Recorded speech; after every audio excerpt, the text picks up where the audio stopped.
Hello बच्चों, कैसे हो। मैंने तुम्हें आरो पाठ का तीसरा पाठ पढ़ने के आरो किताब का तीसरा पाठ पढ़ने के लिए दिया था। काले मेघा पानी दे, धर्मवीर भारती द्वारा रचित। उम्मीद करती हूँ कि सब बच्चों ने अच्छे से समझ के पाठ को पढ़ लिया होगा। आज हम इसके अभ्यास के प्रश्न उत्तर करेंगे। तो सबसे पहले तो तुमने क्या करना है, ये जो जीवनी है धर्मवीर भारती की, ठीक है, इसमें से तुमने ऑप्शन वाले प्रश्न उत्तर छांटने हैं। ठीक है, पूरे पाठ में से ऑप्शन वाले प्रश्न उत्तर छांट के लिखने हैं। और उसके बाद जो मैं आज तुम्हें ये अभ्यास के प्रश्न उत्तर कराऊंगी काले मेघा पानी देके, वो तुमने अपनी कॉपी में अच्छे से समझ समझ के लिखने हैं। जो काम पाठ पढ़ने के लिए जब दिया जाता है तो जरूर पढ़ा करो, बगैर पाठ पढ़े हुए प्रश्न उत्तर तुम्हें समझ में नहीं आएंगे। ठीक है, तो आज हम करते हैं अभ्यास के प्रश्न उत्तर। पहला प्रश्न है, लोगों ने लड़कों की टोली को मेंढक मंडली नाम किस आधार पर दिया। यह टोली अपने आप को इंद्रसेना कहकर क्यों बुलाती थी। देखो, पाठ में तुमने पढ़ा होगा कि कुछ लोग जो एक एक घर जाकर नंग धड़ंग होकर बच्चे 15-16 साल के बच्चे एक घर घर में जाते थे और पानी मांगते थे, काले मेघा पानी दे, गुड़धानी दे। ठीक है, ऐसे बोलते थे। तो जो लोग इसमें विश्वास करते थे कि इससे इंद्र देवता खुश हो जाएंगे और बारिश करेंगे, वो लोग तो इसे इंद्र सेना के दूत मानते थे। और जो लोग इसे पानी की सिर्फ बर्बादी मानते थे और ये सोचते थे कि बिना बात ये कीचड़ करते फिर रहे हैं बच्चे, वो लोग इसे मेंढक मंडली के नाम से पुकारते थे।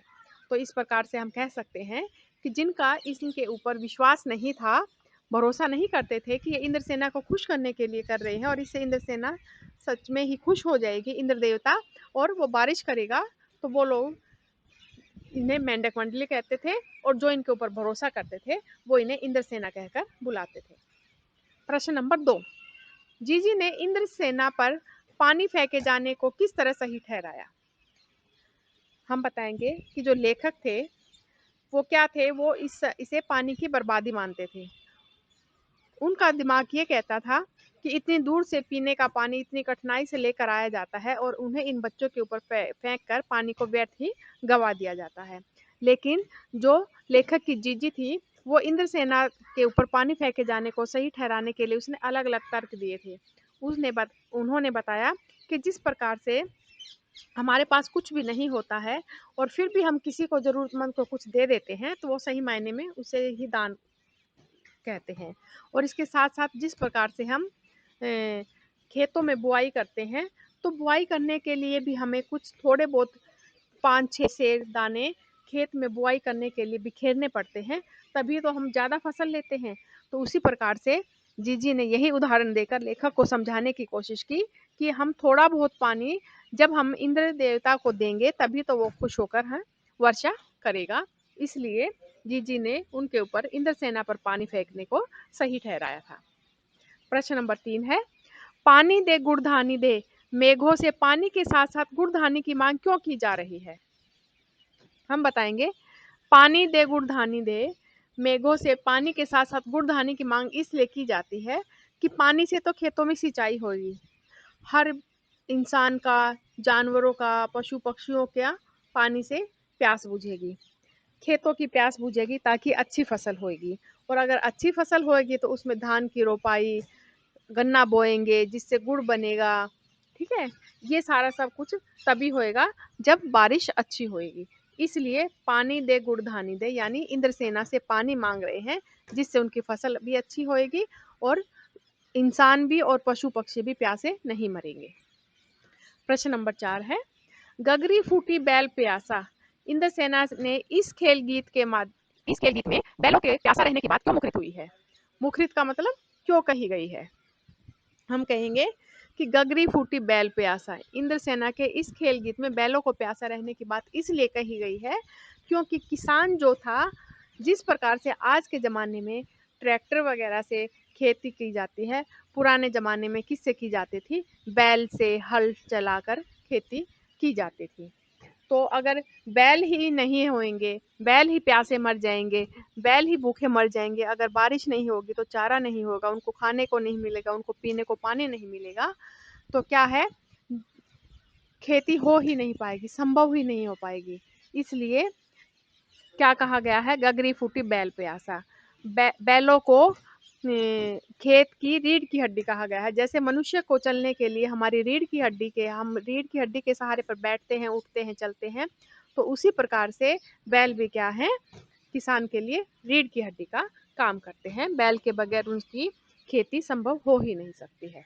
अगला प्रश्न है 5वां, इंद्रसेना सबसे पहले गंगा मैया की जय हो क्यों बोलती है? नदियों का भारतीय सामाजिक सांस्कृतिक परिवेश में क्या महत्व है? हम बताएंगे कि इंद्रसेना जब एक घर से दूसरे घर पर पानी मांगने के लिए जाती थी तो इंद्रसेना की जय हो ये नारा लगाती थी, गंगा मैया की जय हो ये नारा लगाती थी। तो हम बताएंगे कि हमारे समाज में, हमारी संस्कृति में शुरू से ही गंगा मैया का बहुत अधिक महत्व रहा है। गंगा मैया के पानी को बहुत अधिक पवित्र माना जाता है। कोई भी पवित्र कार्य करते हैं तो गंगा जल छिड़का जाता है, और हमारे भारतीय सामाजिक और सांस्कृतिक परिवेश में इसका बहुत अधिक महत्व है। गंगा, यमुना, सरस्वती, कृष्णा ये अनेक नदियां हैं जिनको अलग अलग इनको बहुत अलग अलग जगह पर इनका महत्व को समझा गया है, और बहुत सारे हमारे देश के जो बड़े बड़े नगर हैं वो भी इन नदियों के किनारे पर ही बसे हुए हैं। और गंगा हमारी ऐसी नदी है जो बहुत जगह फैली हुई है और हमें पानी देती है, और जिसका पानी पवित्र माना जाता है, इसलिए गंगा मैया की जय हो बोला जाता है। अगला है प्रश्न नंबर 6, रिश्तों में हमारी भावना शक्ति का बट जाना विश्वासों के दंगल में सत्य की राह खोजती हमारी बुद्धि की शक्ति को कमजोर करती है। पाठ में जीजी के प्रति लेखक की भावना के संदर्भ में इस कथन के औचित्य की समीक्षा कीजिए। कहने का मतलब क्या है कि हमारा कई बार भावना, हमारा मन कुछ मानता है और हमारा दिमाग कुछ कहता है। हमारा कई बार दिमाग और मन के साथ तालमेल नहीं बैठता है। तो इसी प्रकार से जो जीजी थी उसकी भावना क्या थी कि हम अगर इस मेंढक इंद्रसेना के ऊपर पानी डालेंगे तो इंद्र देवता खुश होगा और वो बारिश करेगा, उसकी भावना ये थी। जबकि लेखक का दिमाग क्या कहता था कि इतनी दूर से लाया हुआ पानी भी क्या है, बर्बाद किया जा रहा है। ठीक है, तो कई बार हमारी जो भावनाएं होती हैं वो बुद्धि के साथ काम नहीं देती हैं और हम अपनी भावनाओं के साथ बह जाते हैं। तो यही बताया गया है कि किस प्रकार से जीजी इन सब बातों को सही ठहराती है, वो उस भावना के साथ जुड़ी हुई है, जबकि लेखक इन बातों को गलत ठहराता है और वो सारी बातें बुद्धि के साथ सोचता है। तो ये बातें इसीलिए कही गई हैं। ठीक है, इसके साथ ही तुम्हारे अभ्यास के प्रश्न उत्तर खत्म होते हैं। ये जो पाठ के आसपास के प्रश्न उत्तर हैं, ये क्या है, इन्हीं प्रश्नों को अलग अलग तरीके से बनाया गया है। पानी के संकट के बारे में भी बताया गया है, ये प्रश्न भी बहुत इंपॉर्टेंट है। प्रश्न नंबर 5 है जो पानी का संकट वर्तमान स्थिति में भी बहुत गहराया हुआ है, इस तरह के पर्यावरण से संबद्ध अन्य संकटों के बारे में बताएं। सबसे पहले तो पानी के बारे में ही कि आने वाले समय में धीरे धीरे धरती में पानी खत्म होता जा रहा है, बारिश भी कम होती जा रही है। तो अगर ऐसा ही होता रहा तो एक दिन पानी का बहुत बड़ा संकट हमारे सामने आ जाएगा, इसलिए हमें पानी को व्यर्थ नहीं गंवाना चाहिए। इसके साथ साथ पर्यावरण के दूसरे अन्य कौन से संकट हैं, पर्यावरण किस प्रकार से दूषित होता जा रहा है, हवा किस प्रकार से दूषित होती जा रही है, पानी दूषित होता जा रहा है, इतना शोर शराबा हो रहा है। तो ये सारे जो पर्यावरण के दुष्प्रभाव हैं इनको हमें सोच समझकर खत्म करना होगा, और इनकी ओर अगर समय रहते ध्यान नहीं दिया गया तो क्या होएगा कि हमें बहुत अधिक कठिनाई का सामना करना पड़ेगा। तो ये तुम्हारे अभ्यास के प्रश्न उत्तर खत्म हो गए हैं। ये आज तुमने इनका क्या करना है, अपनी कॉपी में लिखने हैं और सब बच्चों ने व्हाट्सएप पे मुझे चेक कराने हैं। आज का पाठ, आज की क्लास यहीं पर समाप्त होती है। धन्यवाद।